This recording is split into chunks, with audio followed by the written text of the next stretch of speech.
All right, class, this is Chris Dobberton for EDL 850 School Law. This is Module 12, talking about tort and liability.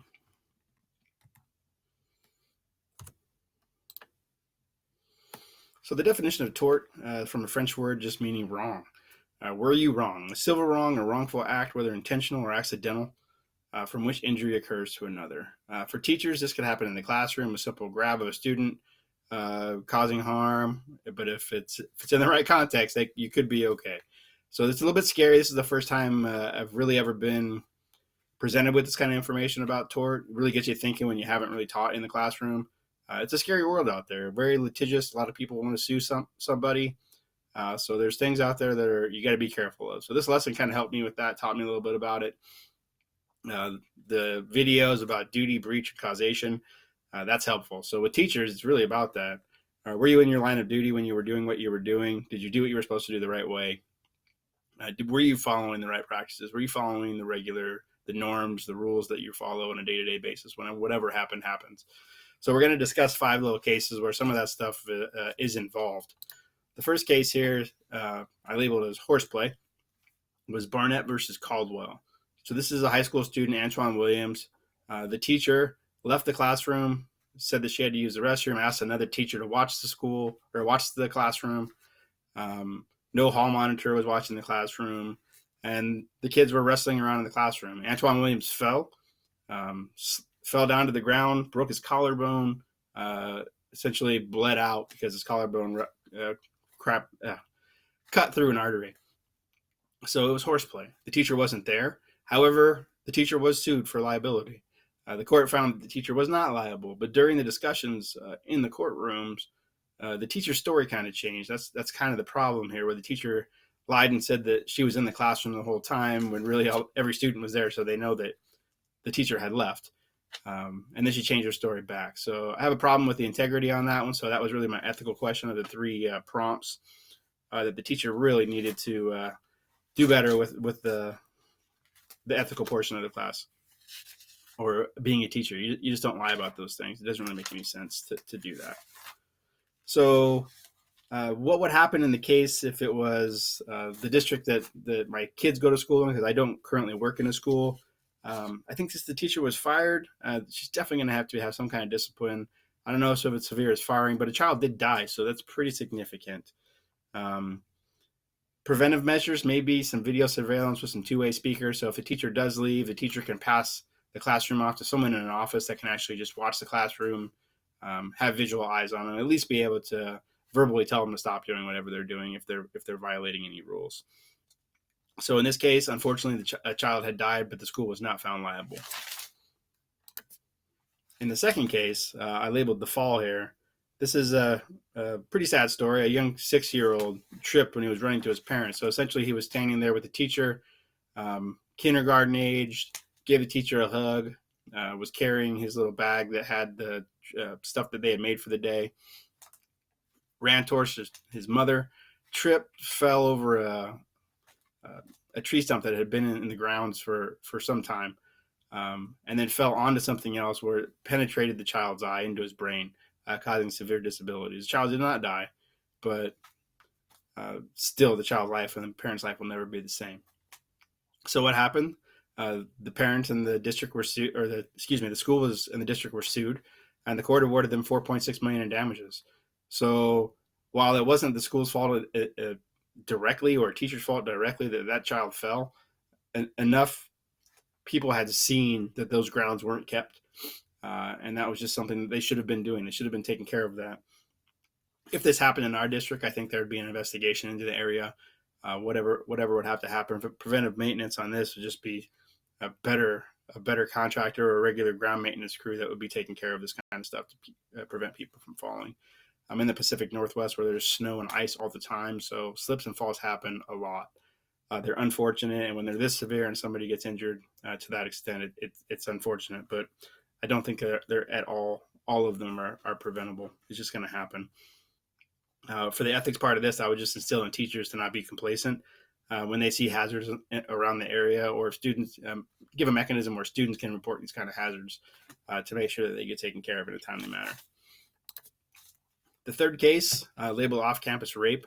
This was two special ed students, one 14-year-old female and a 19-year-old male.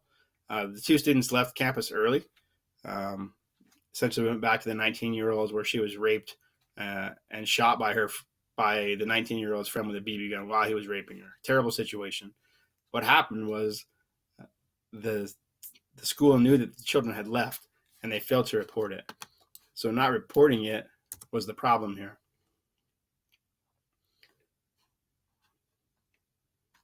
Try to go back. Sorry about that. So the school decided that they didn't need to report the absence to the parents, or normally they would report the absence. So the court, that was really the biggest finding that they had. Um, they found that the school was negligent. They charged the school $500,000 or awarded the victim $500,000, which is nothing for a rape victim in a terrible situation. But the reason that they were awarded that was not because that the children had just left.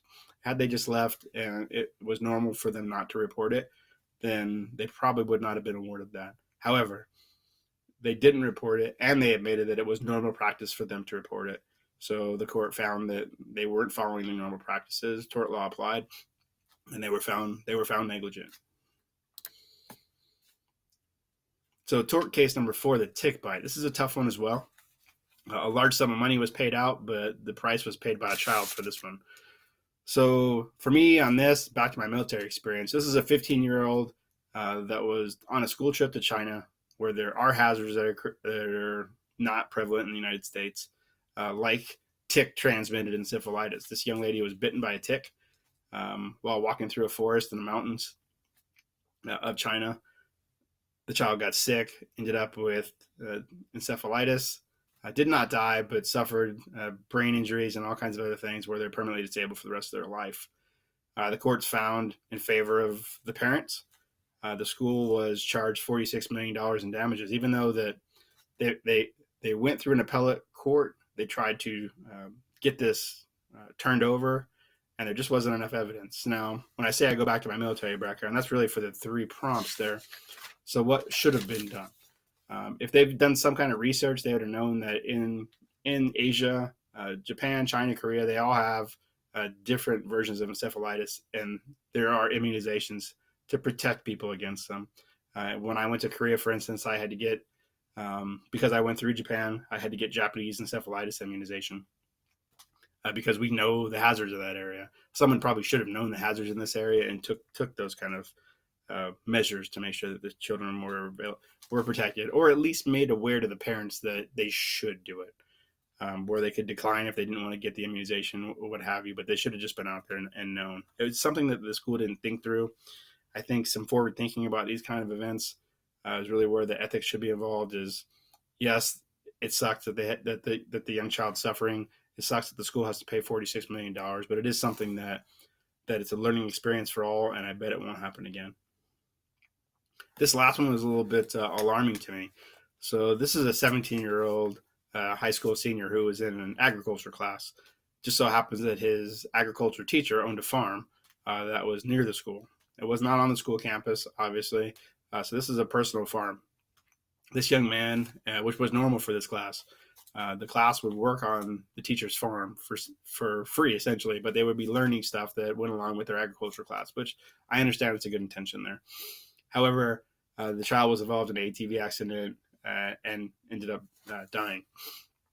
The courts did not find the school guilty, which was really hard for me to believe that with all the other cases that I read. So it's kind of all over the place, whether or not, if you compare case 4 with the encephalitis, the odds of someone getting bit by a tick in the jungles of China and contracting such a terrible disease is far greater than somebody riding an ATV falling off and getting hurt. The teachers in this case, in case 5, the teacher did not notify parents that the child was leaving campus even. So if I were on that court panel, I probably would have found that at least the teacher negligent in their duties to let people know what was going on. Plus making sure that the child was qualified to run an ATV. A lot of bad things happened in this one. those are my 5 cases. That's my thoughts on tort. It's a little bit of a scary universe for me since I haven't really been in a classroom before. I learned a lot about um, really liability and just being responsible in this lesson. So being smart, following the rules. If there's a checklist item, use a checklist. Just doing the things that you normally do on a routine basis and don't get complacent.